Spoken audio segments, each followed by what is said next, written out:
Hi hello నమస్తే friends, welcome back to Soujanya kitchen. నేను మీ సౌజన్య. ఈరోజు నేను మీకు టిఫిన్స్లోకి హెల్దీ అండ్ టేస్టీ అయిన సొరకాయ పచ్చడి ఎలా ప్రిపేర్ చేసుకోవాలో చూపిస్తున్నానండి. రోజు టిఫిన్లోకి పల్లీ చట్నీ, కొబ్బరి చట్నీ తిని తిని బోర్ కొట్టేసిందా? అలాంటప్పుడు ఈ రెసిపీని ట్రై చేయండి. ఈ చట్నీ అయితే చాలా బాగుంటుందండి. చేయటం కూడా చాలా సింపుల్, ఈజీగా అయిపోతుంది. సొరకాయ తినని వాళ్ళకి ఇలా ఒకసారి చేసి పెట్టండి, చాలా ఇష్టంగా తింటారండి, అంత బాగుంటుంది. మరి ఈ చట్నీ కోసం ముందుగా స్టవ్ ఆన్ చేసి బండి పెట్టుకుని 2 టేబుల్ స్పూన్ల ఆయిల్ వేసి హీట్ చేసుకోండి. ఆయిల్ హీట్ అయిన తర్వాత 1 టేబుల్ స్పూన్ మినపప్పు, 1 టేబుల్ స్పూన్ పచ్చిశనగపప్పు, అలాగే 1/2 టేబుల్ స్పూన్ జీలకర్ర వేసుకుని ఫ్రై చేసుకోండి. ఇప్పుడు పప్పులు ఫ్రై అయిన తర్వాత 3 లేదా 4 పచ్చిమిరపకాయలు వేసుకోండి. అలాగే 1 ఇంచు అల్లం ముక్కని వేసుకుని ఫ్రై చేసుకోండి. పచ్చిమిరపకాయలు కొంచెం ఘాటుగా ఉన్నవే వేసుకోండి, ఎందుకంటే సొరకాయ కొంచెం చవ్వదనంగా ఉంటుంది కదండి. మరి పచ్చిమిరపకాయలు ఘాటుగా లేకపోతే చట్నీ అనేది టేస్ట్గా ఉండదు, కాబట్టి కొంచెం మంటగా ఉన్న పచ్చిమిరపకాయలే తీసుకోండి. పచ్చిమిరపకాయలు ఫ్రై అయిన తర్వాత 1 కప్పు లేతగా ఉన్న సొరకాయని తీసుకుని పైన తోలు తీసేసి ఇలా చిన్న చిన్న ముక్కలుగా కట్ చేసి వేసుకుని సొరకాయలు మగ్గేంత వరకు చక్కగా ఫ్రై చేసుకోండి.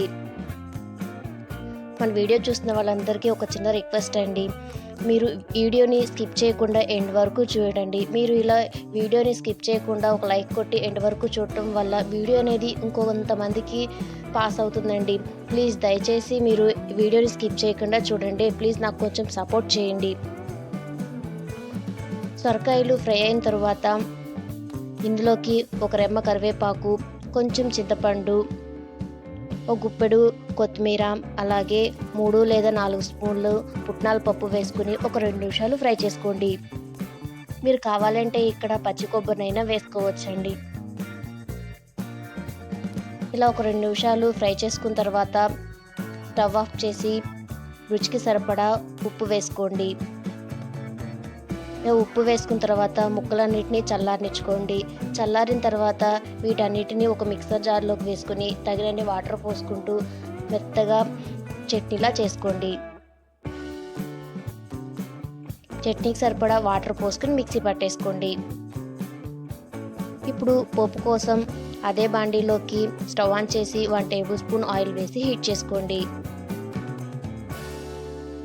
ఆయిల్ హీట్ అయిన తర్వాత 1 టేబుల్ స్పూన్ పోపు దినుసులు, అలాగే ఒక ఎండుమిరపకాయ, కొంచెం కరివేపాకు వేసి ఫ్రై చేసుకోండి. ఇప్పుడు చల్లారిన పోపులోకి మనం మిక్సీ పట్టుకున్న చట్నీని వేసేసుకుని కలుపుకోవటమే. ఇంతేనండి, చాలా సింపుల్గా చేసేసుకోవచ్చు. పుల్ల పుల్లగా కొంచెం కారంగా భలే ఉంటుందండి. నేనైతే కొత్తగా ట్రై చేస్తున్నాను. నిజంగా టేస్ట్ అయితే ఎలా ఉంటుందో అనుకున్నాను, కానీ చాలా బాగుందండి. అందుకే మీతో కూడా షేర్ చేసుకుంటున్నాను. ఇలా ఒకసారి కలిపేసుకుని టిఫిన్స్లోకి సర్వ్ చేసుకుంటే ఎంతో టేస్టీగా ఉండే సొరకాయ పచ్చడి రెడీ అయ్యండి. ఈ సొరకాయ పచ్చడి టిఫిన్స్లోకే కాదండి, రైస్లో కూడా చాలా బాగుంటుంది. మరి ఈ చట్నీ మీకు ఎలా అనిపించిందో కామెంట్ బాక్స్లోకి కామెంట్ చేయండి. వీడియో నచ్చినట్టయితే లైక్ చేయండి, షేర్ చేయండి, సబ్స్క్రైబ్ చేయడం మాత్రం మర్చిపోకండి. మరిన్ని వీడియోస్ కోసం పక్కనే ఉన్న బెల్ సింబల్ని క్లిక్ చేయండి. Okay, thank you friends, thank you for watching. Bye.